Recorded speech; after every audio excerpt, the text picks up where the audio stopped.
आपने मैट्रिक्स का ही चुनाव क्यों किया? टीचर्स भी काफ़ी अच्छे हैं, प्रोवाइडेड जो मटेरियल होता है वो भी काफ़ी अच्छा है। मुझे सर बहुत अच्छा लग रहा है कि मैट्रिक्स ने इनको इतना कामयाब बनाया कि इन्होंने अच्छी रैंक प्राप्त की है। डाउट बताना और ये सब काफ़ी अच्छा होता है। इस कई बार जो कोई टॉपिक्स होते हैं जो विजुअलाइज के लिए होते हैं उनके लिए प्रोजेक्टर भी लाया जाता है कई बार। आपने मैट्रिक्स में मैट लैब और जो डाउट काउंटर है उनको कभी आपके 2 साल की जर्नी में कितना बड़ा योगदान रहा? वहाँ ट्राई किया, उनको अच्छा लगा मैट्रिक्स के लिए, तो उन्होंने अपना वहाँ पे एडमिशन करा दिया मैंने। नमस्कार, मैट्रिक्स की जेई के सिलेक्शन की श्रृंखला लगातार जारी है।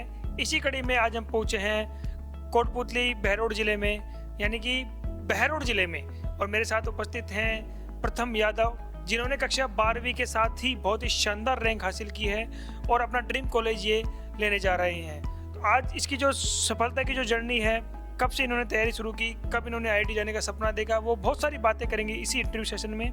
तो सबसे पहले प्रथम आपको बहुत बहुत बधाई हो। तो आपने आईआईटी में जाने का जो सपना है वो सबसे पहले कब देखा था? 10th के बाद। 10th के बाद आपको कब लगा था कि मुझे आईआईटी में जाना चाहिए, या फिर आईआईटी में जाकर के ये सब चीज़ें होती हैं, तो आईआईटी के बारे में आपको कहाँ से पता लगा? 10th में टीचर्स ने बताया था, काफ़ी सारे जो एल्यूमनाई वगैरह होते हैं जो स्कूल के थे, वहाँ पे सेलिब्रेशन वगैरह होता था, तो वहाँ पे सुना था काफ़ी अच्छा। तो 10th के बाद में आपने सीकर गए, सीकर में और भी बहुत सारी कोचिंग्स होंगी, लेकिन आपने मैट्रिक्स का ही चुनाव क्यों किया? क्योंकि यहाँ पे कुछ दोस्त थे मेरे पुराने, वहाँ पे गए हुए थे पहले से, तो उन्होंने बताया कि काफ़ी अच्छा है, टीचर्स भी काफ़ी अच्छे हैं, फैकल्टी वगैरह, और जो प्रोवाइडेड जो मटेरियल होता है वो भी काफ़ी अच्छा है, और जो मटेरियल होता है वो थोड़ा सॉर्टेड होता है कि लेवल वाइज, और जो लेवल वाइज स्टेप होती है उनकी एक्सरसाइज जैसे J1 J2, तो उन्हें सोल्व करने में भी आसानी होती है काफ़ी। बिल्कुल। तो अभी आपकी जो जनवरी का जो अटैम्प्ट था, अप्रैल का अटैम्प्ट था, और जो एडवांस की है वो आपकी पूरी रैंक कितनी है, और पहले परसेंटाइल कितनी थी और अब रैंक कितनी है? मेरी मेंस में जनवरी अटेम्प्ट में थी 99.44 और अप्रैल अटेम्प्ट में थी 99.69, और एडवांस में मेरी CRL रैंक है 3802 और OBC रैंक है 791। तो आपकी बहुत अच्छी रैंक है। अंडर 1000 आना आईआईटी जैसे एग्जाम में बहुत बड़ी बात होती है। आप लोगों की जो मैट्रिक्स की आपकी जो जर्नी रही है 2 साल की, वो कैसी रही है, और मैट्रिक्स के बारे में आप क्या कहना चाहेंगे? जो मैं 11th में मैं आया था अप्रैल के आसपास, स्टार्टिंग अप्रैल में 11th में, तो वहाँ पे टीचर्स काफ़ी अच्छे मिले, वो सपोर्टिव थे, अच्छे से डाउट वगैरह सब बताते थे, और काफ़ी अच्छा माहौल था वहाँ पे। जैसे बच्चे थे वो भी ठीक ठाक पढ़ते थे, और दोस्त वगैरह भी काफ़ी मोटिवेट करते थे कि पढ़ो, और टीचर्स भी काफ़ी बोलते थे, और होमवर्क वगैरह भी रेगुलर चेक होता रहता था। और 12th में टीचर्स काफ़ी अच्छे मिले, मैथ्स, केमिस्ट्री, फिजिक्स के, ऐसे डाउट काउंटर वगैरह बताते थे, तो टीचर्स अच्छे से बताते थे कि डाउट। बिल्कुल। तो प्रथम की एक और जो बहुत बड़ी बात है वो सिलेक्शन लेना ही नहीं है, विद 12th सिलेक्शन लेना है, और 12th में भी इनकी बहुत अच्छी परसेंटेज है। वो भी मैंने से पूछता हूँ, आपकी 12th में कितनी परसेंटेज है? 93.4। 93.4। जो स्टूडेंट ये सोचते हैं कि कक्षा 12वीं के साथ में अगर हम तैयारी करेंगे तो हो सकता है हमारी परसेंटेज सही नहीं बने, आप उनको क्या मैसेज देना चाहोगे? कि जो मॉड्यूल्स वगैरह करा रहे हैं, जो क्लास में टीचर्स पढ़ा रहे हैं, उनको ढंग से फॉलो करो, और बाकी टीचर्स बोलते भी हैं कि एनसीईआरटी खुद से पढ़ो और क्वेश्चन सॉल्व करो उनके, तो करना थोड़ा मैंडेटरी होता है कि करना ही पड़ता है खुद से। बिल्कुल। तो मेरे साथ अभी प्रथम के पेरेंट्स भी हैं, पापा हैं। सर, सबसे पहले तो आपको बहुत बहुत बधाई हो, और बेटे की सफलता पर कैसा महसूस कर रहे हो? मुझे सर बहुत अच्छा लग रहा है कि मैट्रिक्स ने इनको इतना कामयाब बनाया कि इन्होंने अच्छी रैंक प्राप्त की है, जेई मेन में भी, जेई एडवांस में भी। अब इनका सिलेक्शन आईआईटी में हो गया है। अभी फ़िलहाल फर्स्ट राउंड में इनको गुवाहाटी मिला है ईसी ब्रांच। अगले राउंड में इनका चांस है कि रुड़की में मैथमेटिक्स कंप्यूटिंग मिल जाए।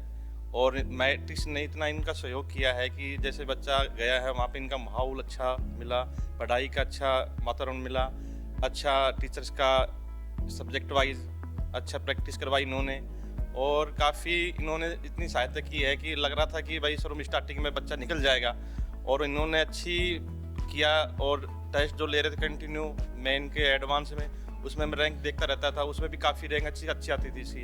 जैसे और बच्चों में इनकी 24, 27, कभी 68, कभी 21 भी आ जाती थी। तो अच्छा रहा मेरे ओर से, तो और मुझे तो बहुत खुशी है कि मैट्रिक्स ने मुझे बच्चों को कामयाब कर दिया। और आने वाले टाइम में मैं भी ये कहूँगा कि सब बच्चों को हो सके तो मैट्रिक्स में भेजे, अच्छा माहौल है, कोटा से बढ़िया है, और मैं तो यही करूँगा कि जो भी बच्चे वहाँ जाएँ सिलेक्शन होके आएँ। बिल्कुल। सर, एज ए पिता, क्योंकि जब आप किसी कोचिंग की तलाश करते हैं, फिर एक अच्छे संस्थान की चुनाव करते हैं कक्षा 10वीं के बाद में, तो सीकर में जब आप गए होंगे तो आपको बहुत सारी और भी ऑप्शंस नजर आए होंगे, तो आपने मैट्रिक्स का चुनाव क्यों किया? सर बच्चा पहले मैंने इनको जयपुर भेजा, वहाँ पे अपना मित्र का एक दोस्त का बच्चा रहता था, तो वो एलएन में गया, वहाँ पे आसपास में और भी कोचिंग उन्होंने देखी, पर वहाँ मुझे माहौल अच्छा नहीं लगा। एक तो थोड़ा सिटी है जयपुर में, तो बच्चे वहाँ ज़्यादा हैं, तो इसलिए थोड़ा माहौल वैसा रहता है सिटी टाइप का। दूसरा वहाँ टाइम जो होता है पढ़ने का एलएन में, वहाँ हफ्ते में मेरे ख्याल से 3-4 बार की क्लासें लगती हैं उनकी। बच्चा फिर बोला पापा यहाँ तो सेटल नहीं होऊंगा मैं, यहाँ दिक्कत आएगी पढ़ने में। मैं वहाँ सीख कर मैं मैट्रिक्स में पूछा है दोस्तों से, वहाँ मुझे लग रहा है कि वहाँ अच्छा पढ़ाई होती है, तो मैं सोचा हूँ कि वहाँ चल जाऊँ। तो बच्चा क्या मन था, वहाँ सीख कर गया, वहाँ ट्राई किया, उनको अच्छा लगा मैट्रिक्स के लिए, तो उन्होंने अपना वहाँ पे एडमिशन करा दिया मैंने। सर कक्षा 12वीं अपन ग्रामीण परिवेश में जब रहते हैं और देखते हैं तो कक्षा 12वीं के बाद में बच्चा सोचता है कि अब मुझे क्या करना है, अब मैं किसकी तैयारी करूं, मैं कॉलेज करूं, IIT की करूं, BA करूं या फिर BSc करूं। उस उम्र में आपका बच्चे ने सफलता का प्रथम पड़ाव पार कर लिया है, तो एज ए पेरेंट्स आप क्या कैसा महसूस कर रहे हो, और जो इस वीडियो को पेरेंट्स देख रहे हैं उनको क्यों अपने बच्चे को 10वीं 11वीं कक्षा से ही अच्छे जो IIT नीट जे जिसकी भी सपना देखते हैं उनकी तैयारी करवानी चाहिए? बिल्कुल सही बात आपकी कि 10th के बाद क्या है, बच्चों का थोड़ा सा दबाव भी होता है, और उसको पता चल जाता है कि मेरा भविष्य कैसे क्या है, कौन सा सब्जेक्ट मैंने लिया है, तो उसकी तैयारी करने लग जाता है बच्चा। तो 11th में और 12th का जो सब्जेक्ट होते हैं, मैथ हो, फिजिक्स हो, केमिस्ट्री हो, सब पेपर उसी में से आते हैं। तो 11th 12th में जो पेपर होता है सब सारा उसमें सब्जेक्ट में से आते हैं, तो तैयारी 11th 12th में करने में फ़ायदा रहता है कि उससे बच्चा आराम से इजी वे 12th के साथ साथ फाइट कर लेता है जेईई मेन एडवांस। मैं वापस प्रथम के पास आता हूँ। प्रथम, आप मुझे मैट्रिक्स की कोई ऐसी 4 विशेषताएं बता सकते हैं कि जो आपको बहुत अच्छी लगी हो और जो शायद अन्य कोचिंगों में नहीं हो? पहली बात तो फैकल्टी कुछ ज़्यादा ही अच्छी है, वहाँ की जो फैकल्टी है वो पूरी सपोर्टिव है, डाउट बताना और ये सब काफ़ी अच्छा होता है। जैसे कई बार जो कोई टॉपिक्स होते हैं जो विजुअलाइज के लिए होते हैं उनके लिए प्रोजेक्टर भी लाया जाता है कई बार, और बाकी जो इन्वायरमेंट वगैरह AC वगैरह भी काफ़ी ठीक ठाक है, और जो आगे आसपास के बच्चे हैं वो भी काफ़ी अच्छे हैं। आपने मैट्रिक्स में मैट लैब और जो डाउट काउंटर हैं उनको कभी आपके 2 साल की जर्नी में कितना बड़ा योगदान रहा?